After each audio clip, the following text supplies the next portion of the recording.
Hello friends, welcome to a session of respiratory diseases. We have discussed what is asthma. We will see what is COPD, that is chronic obstructive airway disease or chronic obstructive pulmonary disease.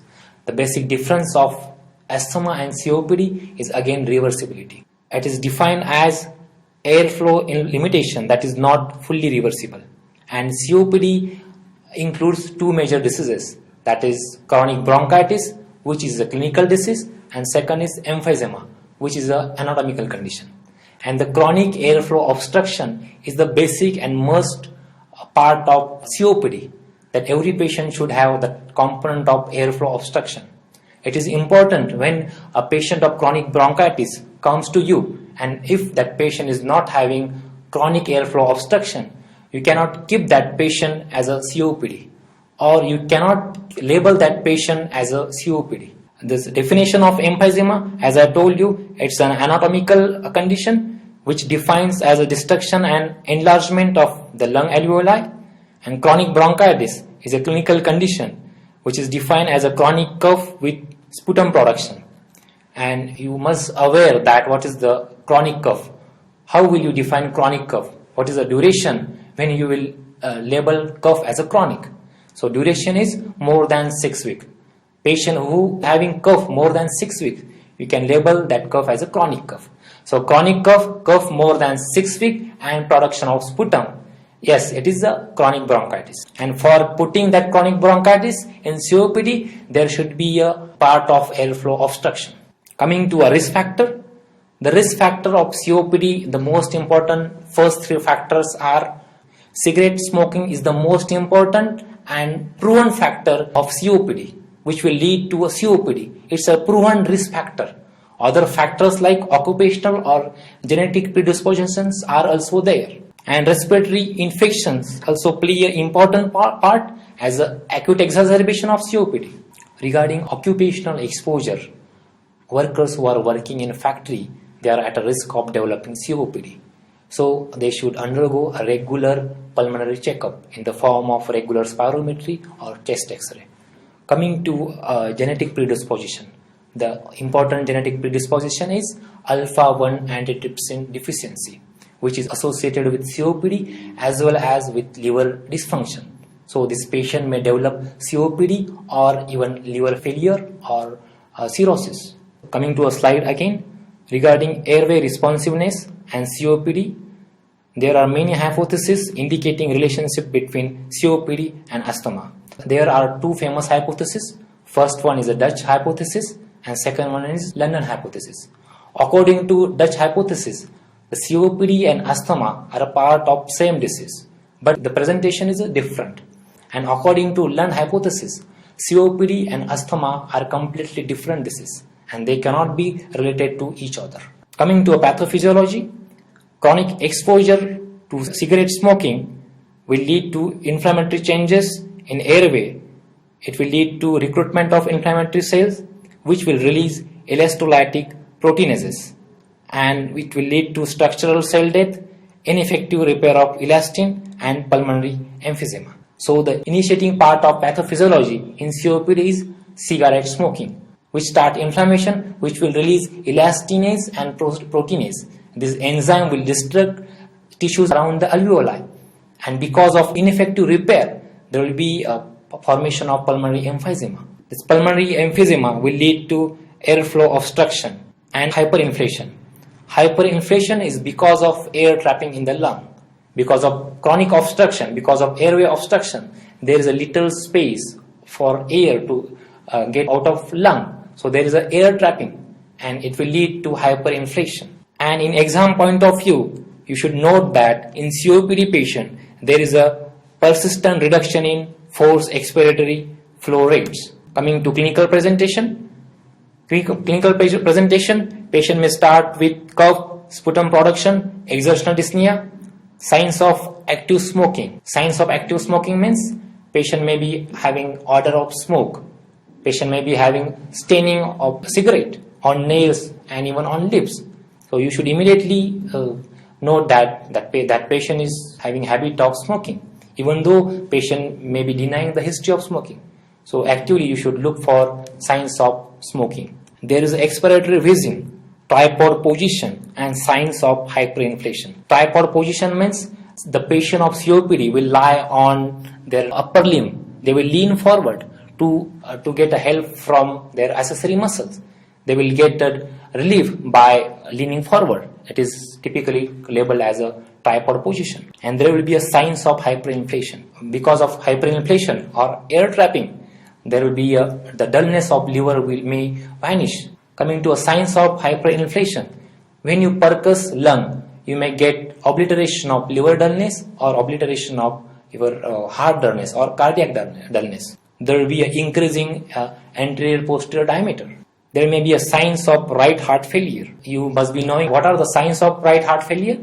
The signs of right heart failure will start from JVP.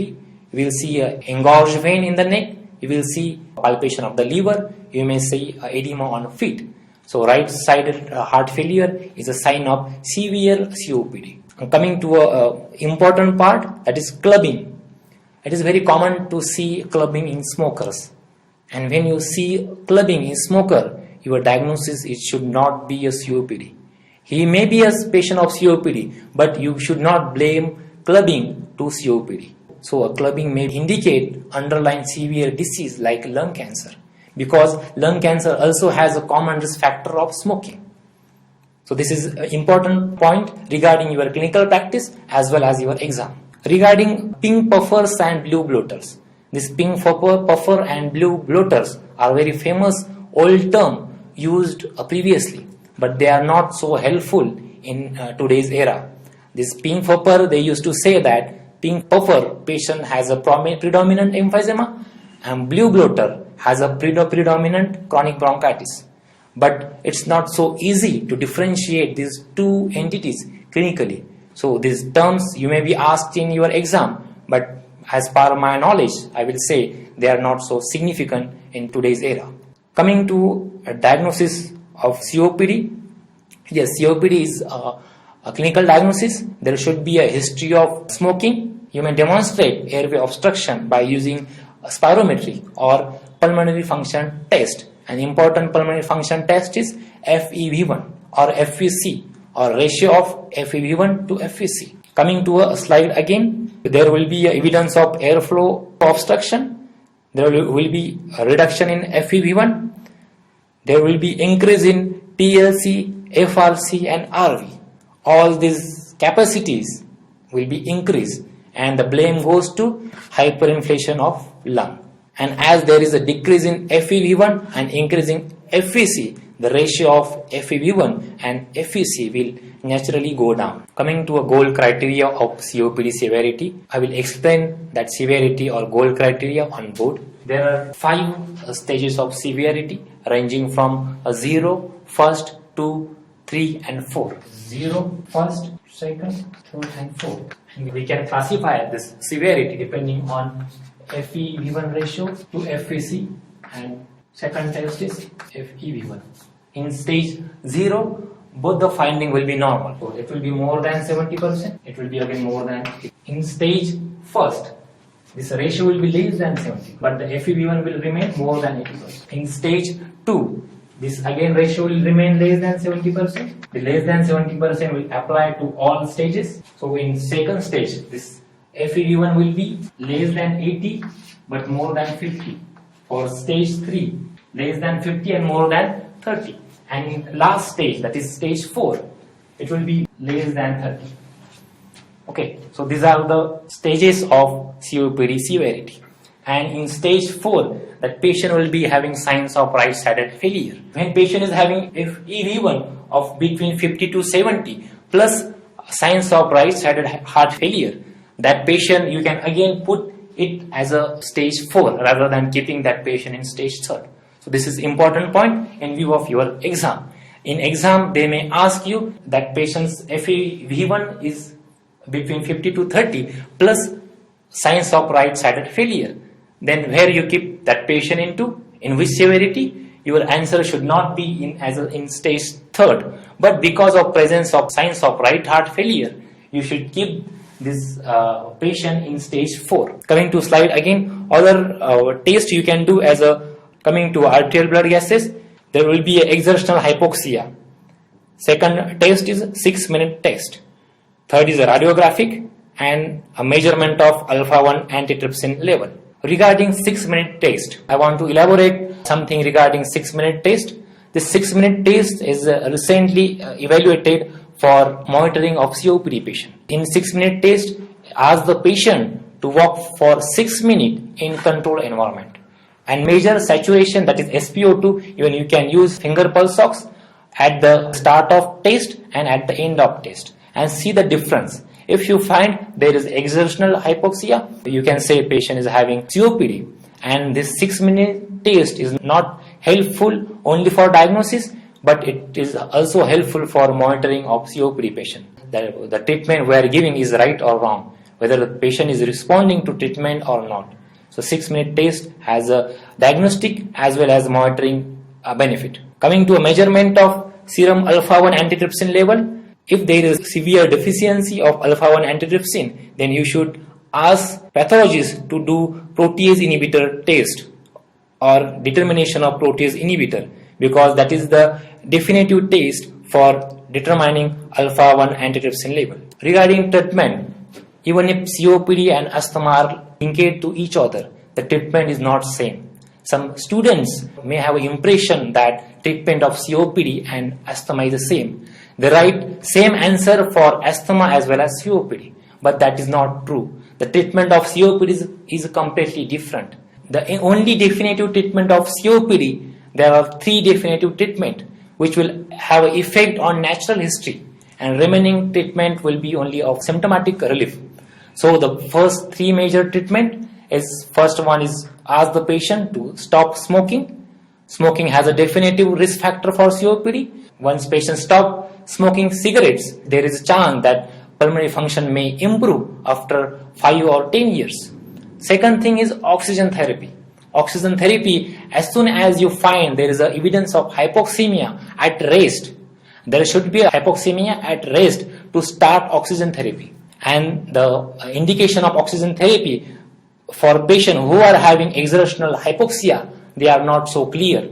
But there is a clear evidence that you should start oxygen therapy for patients who are having desaturation or less than 90% oxygen saturation at rest. And third most important treatment is lung volume reduction surgery in selected patient with emphysema. Coming to symptomatic therapy, we have a option of bronchodilator in a form of beta-2 agonist, inhaled anticholinergics, and also inhaled glucocorticoids.